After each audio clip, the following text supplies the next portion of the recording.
Steph Curry has been the best player on the court in the 2022 NBA Finals for a change, averaging 30, which leads all scorers. Though he's known for his three-point shooting, he was 0 for 9 from 3 in Game 5. It's the second most three-point attempts without a make in a finals game all time. And they won. And with another win, the Warriors have another title. Steph is the heavy favorite to win his first ever Finals MVP. At 34, he'd be the second oldest first-time Finals MVP behind Wilt Chamberlain. Guys, Steph Curry has been the best player on the floor. And if they had to give out the MVP right now, run away, you can't even think about giving it to anyone else. It's Steph's. He didn't shoot well, they still won. JJ, you pointed out the good things he did do, which helped them win. If they lose in Boston, like if he has some huge performance, oh my God, great, now we can start talking, is he a top 10 all-time player?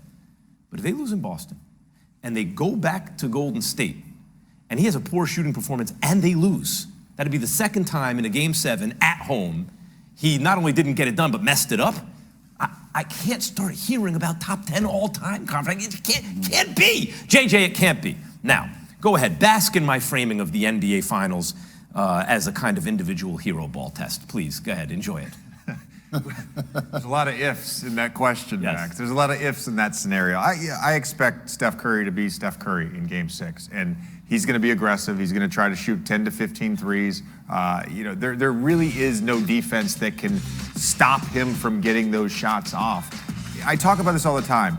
Steph is the center of everything that orbits around him, and the Warriors rely on his movement, his pick and rolls, the threat of his shot. It opens things up for everyone else. Him just stepping on the court and being aggressive, that's ultimately what's going to allow things to be easy for everybody else. I want to pin you guys down on this, because when I bring it up, it's like I'm not rooting for it to happen. I'm curious, because people are like top 10 all time. All those guys had finals where they were the best player on either team, where they won the championship, Finals MVP.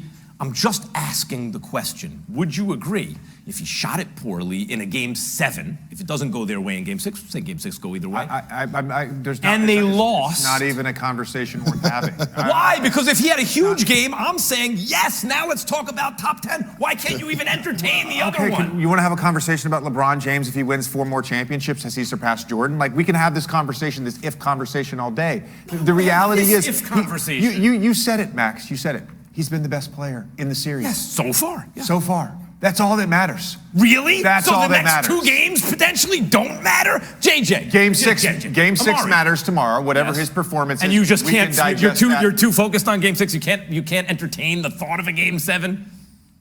You got to take it one game at a time. You guys have to take it one game at a time.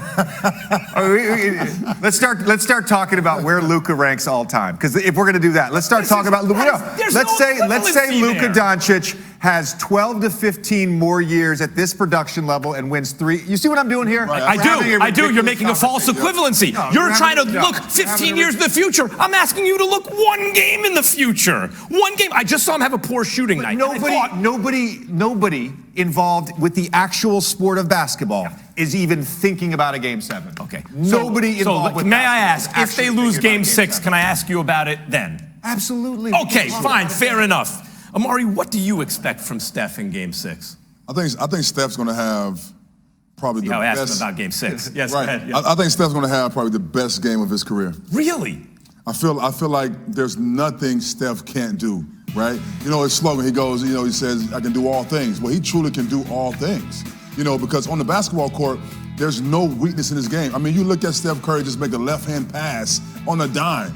Like, that goes unnoticed for most of the fans out there. But as basketball guys who see and critique his game, you can see all the elements of his game. He's not... Here, talk to an idiot for a second, okay? How many points is he going to score? He's going for 50, bro. 50? He's going to have a 50 game night. Oh. Game 6. You can't stop him. That number doesn't scare him because he might put up 50. Amari put up 50. That's why that number doesn't scare him. He's going off, man. Hey, Amari, watch this. JJ. If Steph, I'll entertain it. If he scores 50 points on the road against the best defensive team in basketball to win a closeout Game 6, I will start to say, you know what? I think he is a top 10 player of all time. See, it's easy. The thing is, hypothetical. the thing with Steph is he's the only guy I know in the recent game that can get to a zone. Like you get into a stratosphere mentally where you just cannot see anything except for the ball going in. And when you get in that space, there's nothing no one can do. And I've never seen a player get in that zone more than Steph Curry. And I've never seen Steph do that in the game that closes out a finals in a 50-50 kind of series. That's why I want to see it. I think that would be something new. And elevate, real quick, JJ, what would you think it would mean for that trio, the nucleus that's still there, Steph, Dre, and Clay, if they're able to close things out in Boston? Yeah, you know, I think there's some historical significance to this. We did an exercise last week or 10 days ago about the top 5 trios of all time. And just to provide a little context, after their win in Game 5, they have more wins than any All-NBA trio in the finals in the last 50 years. They surpassed Tim Duncan and Manu Ginobili and Tony Parker. If they get to 4 championships, that to me signifies they are one of the 3 to 5 best NBA trios of all time, period.